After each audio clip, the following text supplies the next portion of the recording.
sobrang ganda ng spread nyo mga kapiksi. Ngayon pa lang i-mind nyo na ito, no? Kasi unang-una, mamamanifest nyo yung financial stability and security. Talagang makaka-experience kayo guys ng kasaganaan. You will see evidence, no? You will see evidence in your physical reality na nagiging masagana yung buhay nyo. For some of you, literal na may dadating na pera sa inyo. Yung iba sa inyo literal na parang makakatanggap kayo ng some kind of financial help. Parang pwedeng may magpadala ng pera sa inyo mga kapiksi, or may pumasok na pera sa inyo na parang hindi nyo ina-expect or hindi nyo alam kung saan galing, something like that, no?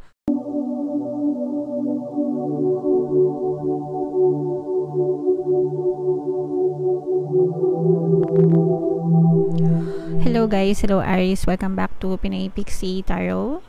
Ang mamagat ng ating episode for tonight is mid-September kapalaran para ngayong September 16 to 30 para sa Aries, Sun, Moon, Rising Sign, and Venus combination guys ng positive and negative energy. General reading lang mga kapiksi, pwede mag-resonate, pwedeng hindi. Comment down below guys if naka-resonate kayo sa mga messages para sa inyo. So, napakaganda ng mga messages para sa inyo, mga kapiksi. Unang-una, punong-puno ka ng inspiration and creativity, no, ngayong mid-September 2023. This is one of the 4 elements sa ating buhay, mga kapiksi. And ang ibig sabihin nito is you are being focused on your creativity, mga kapiksi. You will find inspiration.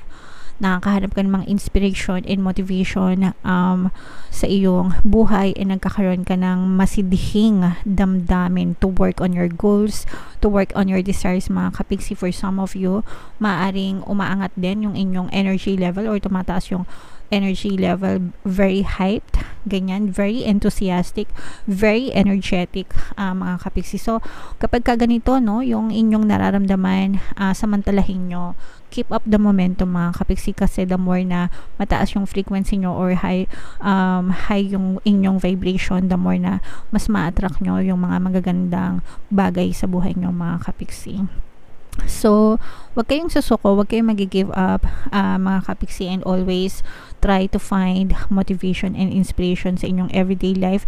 Inspiration guys, no, marami tayong inspirasyon. Unang-una, pamilya natin, para sa kanila tayo bumabangon, 'di ba? So, sometimes kahit hindi na yung sa sarili natin, 'di ba? Para na lang sa kanila. So, at least dun man lang magkaroon kayo ng enough inspiration para lalo kayong magsikap and magsipag sa inyong pamumuhay, mga kapiksi. Alright? And there are going to be a lot of influences sa inyong paligid. Dalawa lang naman yan guys, it's either positive or negative yung mga influences. Syempre pag negative, wag natin silang i-filter natin, di ba? Yung papapasokin natin sa buhay natin. Syempre pag negative, automatic block yan, di ba? Pag sa akin, automatic na naka-block yan eh. Hindi ko yan binibigyan ng pansin, hindi ko yan binibigyan ng enerhiya. I don't waste my time sa mga negative na influences, negative na echos sa paligid. It's a completely waste of time, mga kapiksi. Always focus on the positive ones. Hayaan nyo na puro positivity yung inyong kainin. Soul, food for the soul, diba? Kumbaga everyday, para syempre the more na positive yung kinakain nyo, positive yung mga influences na tinatanggap nyo sa buhay, syempre dun at dun ka rin mag-flow. And puro positive things din as a consequence, diba? Puro positive din yung ma-experience mo sa buhay mo. Syempre ayaw natin ng nega dahil ayaw natin maghirap, ayaw nating sumakit ulo natin, ayaw nating pumangit, at ayaw nating magka-wrinkles. Kaya doon lang tayo sa positive influences palagi, mga kapiksi. Alright? And you have to release, guys, no, in order to welcome yung mga bagong blessings, no, yung mga bagong experiences, mga bagong lessons in life. You have to release and let go of the past, mga kapiksi. Pinakamagandang analogy na palagi kong ina-explain dito is parang closet lang yan, closet or cabinet na puro damit, di ba? Wala ka ng space, gusto mong bumili ng bagong damit pero wala ka ng space sa cabinet mo kasi ayaw mo pang ipamigay or itapon yung mga lumang damit mo na hindi na kasya sa'yo, hindi na uso, wala na sa trend, di ba? Yung iba punit-punit na gula-gulanit na ayaw pang ipamigay, ayaw pang itapon, ayaw pang gawing basahan, di ba? So, you have to let go of those old habits, old stories, old patterns sa buhay mo para i-welcome mo yung mga bagong blessings, di ba? Bagong stories, bagong experience na ipagkakalob sa iyo ni universe. Para mas magkaroon ka para mas mag-grow ka, mag-mature ka, maka-experience ka ng mga magagandang bagay, di ba? So, yeah, learn to let go, release the past, mga kapiksi. Kaya nga merong sinasabi na past as past, it's time to move on para ma-experience mo naman maging masaya. Alright? So, yeah, comment down below, Aries, if naka-resonate kayo dyan sa mga messages para sa inyo. So, tingnan natin yung mga ganap sa buhay nyo, Aries, ngayong mid-September. Shuffle ko to, guys. Hanapin ko yung energy ng Aries. Habang sinashuffle ko to, panoorin nyo muna tong video natin regarding sa ating paano mag-manifest ng abundance video course. Kapiksi, sawa ka na ba sa mga struggles at hirap sa buhay mo? Masipag ka ba at masikap sa buhay ngunit hindi ka pa rin umaasenso? Ilang beses ka na bang nag-attempt magnegosyo at mag-invest pero palagi ka pa rin nalulugi? Sa pagkakataon na ito ay maaaring may subconscious beliefs ka na nagiging balakid sa iyong pag-unlad at pagyaman. Introducing, paano mag-manifest ng abundance video course. Dito ay matututunan mong ma-overcome ang mga balakid mo para tuluyan ka ng umunlad, umasenso, sumagana, maging matagumpay, successful at maswerte sa iyong kabuhayan, pera, trabaho, negosyo, salapi at kaperahan ng bonggang-bongga. Dali, mag-send na ng email sa pinoypixietarot@gmail.com at simulan na ang iyong pagyaman ngayon. Alright, so mag-avail ka na ng course, Kapiksi. Sobrang ganda talaga niyan, and magbibigay din ako ng 1 free pampaswerte subliminal sa lahat na mag-avail until September 31, guys. So, avail na kayo. And meron din tayong email coaching, mga Kapiksi. Manifest your desires using the law of attraction. If meron tayong mga specific na gusto nyong i-manifest, pwedeng love and relationship, guys, pwedeng money or career, pwede kayo magpabook ng email coaching session with me. Mag-send lang kayo ng email sa pinoypixietarot@gmail.com.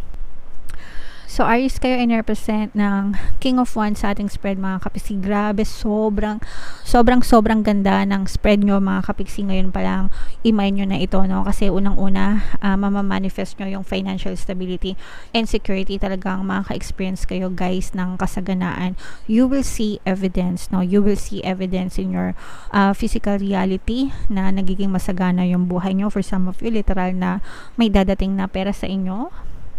Yung iba sa inyo, literal na parang makakatanggap kayo ng some kind of financial help. Parang pwedeng may magpadala ng pera sa inyo, mga kapiksi, or may pumasok na pera sa inyo na parang hindi nyo ina-expect or hindi nyo alam kung saan galing, something like that, no? And for some of you, mga kapiksi, maaaring nakakawala na rin kayo. Ayan, no? Parang yung iba sa inyo, maaari kayong makatanggap ng magandang news or balita na may kinalaman sa kaperahan. Ito'y maaaring mag-set sa iyo, no? Parang you will be financially free, or parang you will be free from your worries and doubts, mga kapiksi. Kung mapapansin nyo itong image ng card, yung babae, di ba, parang nakatali siya, nakagapos. Ayan, kita nyo ba? Ayan, nakagapos siya, 'di ba? Tapos itong sword na to, ito yung magiging daan para mapigtal yung pagkakatali niya. And in that way, magiging free siya, magiging malaya siya, mga kapiksi. So, ganun din yung maaaring yung ma-experience. Parang meron some kind of good news na matatanggap kayo, mga kapiksi. And yun yung magsisilbing parang go signal para sa inyo, para maging malaya kayo. magdesisyon, okay? And parang you will fly, parang lilipad ka, no, papunta dun sa desire mo, dun sa kasaganaan, dun sa financial stability and security. Mga kapiksi, angel number 666, check nyo yung ibig sabihin yan, kasi baka may additional mensahe sa inyo yung inyong mga anghel gabay. And itong sinasabi natin na influence, mga kapiksi, maraming positive na influence, no, na nakaka-impluwensya sa inyo, kaya parang you are going with the flow, no, kumbaga parang marami kayong nakikita na mga good influence, positive influence sa paligid nyo, na parang yun yung nagpupush sa inyo, nagbibigay ng inspiration, para mag-explore. Parang, uy, bakit ang daming yumayaman dito? Bakit ang daming kumikita dito? Tatry ko nga, ganyan-ganyan. So, parang may mga ganong kayong klaseng experimentation or exploration na magaganap, mga kapiksi. And in return, no? In return, magiging successful ka dito, mga kapiksi. Alright? So, i-push nyo lang ng i-push. And aside from that, mga kapiksi, talagang good karma, no? Good karma ang may experience nyo, kasi parang pagpapalain kayo ni universe dahil sa inyong mga good karma ngayong mid-September, mga kapiksi. So, i-mind nyo na lahat yan. Lahat ng sinabi ko, i-mind nyo na itong mga blessings na to, financial stability, financial security, i-mind nyo na itong mga good karma na to, i-mind nyo na itong mga success na to, mga kapiksi, kasi talagang ma-experience nyo, para ma-experience nyo talaga siya sa inyong 3D or sa inyong physical reality. Nagkakaroon ng transformation, mga kapiksi. Nagkakaroon, yung iba sa inyo parang meron kayong mga bagong i-explore na investment din. So guys, pagdating sa investment, na mag-ingat din. Maganda na may mga investment na dumadating sa inyo, pero kailangan syempre ng masusing pag-iingat and pag-aaral para hindi rin kayo ma-scam or maloko, mga kapiksi. Ayan, no, make sure na sinasaliksik nyo, nire-research nyo yung lahat ng pinapasok nyo, legalities. Always be calm, maging kalmado, maging peaceful palagi, hindi pa dalos-dalos, para makapag-desisyon kayo ng tama, mga kapiksi. And you will have more time for yourself, guys, no? Parang nakikita rin natin yung mga pag-iingat nyo or spend nyo ng oras sa sarili nyo, mga kapiksi. For some of you, maaaring nag-i-struggle pa kayo financially right now, no? Kumbaga hindi pa talaga kayo nakaka-recover. And yun yung parang kaya kayo lalong nagkakaroon ng burning desire na umunlad at umasenso dahil sa mga kasalatan na na-experience nyo sa buhay, diba? Yung mga kakulangan, syempre, gusto nyong umangat, gusto nyong umahon sa kahirapan, kaya talagang nakita natin na gagawin nyo ang lahat para umangat yung buhay nyo, and hindi naman kayo mabibigo, no, guys? So mag-persist lang kayo, baligtarin nyo yung switch, mga kapiksi. Imbis na magreklamo kayo sa mga problems, shift it to gratitude. Always magpasalamat, be grateful, palaging magdasal, say your prayers and affirmations every single day. Syempre yung pagiging masipag and matyaga sa buhay, and last but not the least, yung pagkakaroon ng positibong mental diet. Yung pagkakaroon ng positibong mental diet, guys, parang gasolina yan, no? Nakaapa kayo sa gasolina ng sasakyan nyo para umusad kayo, kasi kahit na nagdadasal kayo and nagsisipag kayo or nagsisikap, kung hindi kayo nakakaranas ng resulta, ibig sabihin negative yung mindset nyo, and kapag negative yung mindset nyo, opposite yan, you are driving the opposite. Or parang nakaapa kayo sa brake, di ba? Pag nakaapa kayo sa brake ng sasakyan nyo, hindi naman kayo aandar, so you will not see any results. Kaya dapat palaging nasa gas para umandar yung sasakyan nyo, mga kapiksi. Okay? So, comment down below if naintindihan nyo, and comment down below, guys, if nakaresonate kayo sa mga messages para sa inyo. Ito yung ating i-mind nyo na, guys, yung mga pinapamain ko, no? Para talagang ma-experience nyo siya sa inyong physical reality. Ito yung ating love life reading, guys. Kung hindi nyo pa napapanood, panoorin nyo na. And ito naman yung ating success stories ng paano mag-manifest ng abundance video course. Thank you for liking, sharing, and subscribing mga kapiksi, and see you again next time. I love you all guys. Have a nice day. Bye-bye.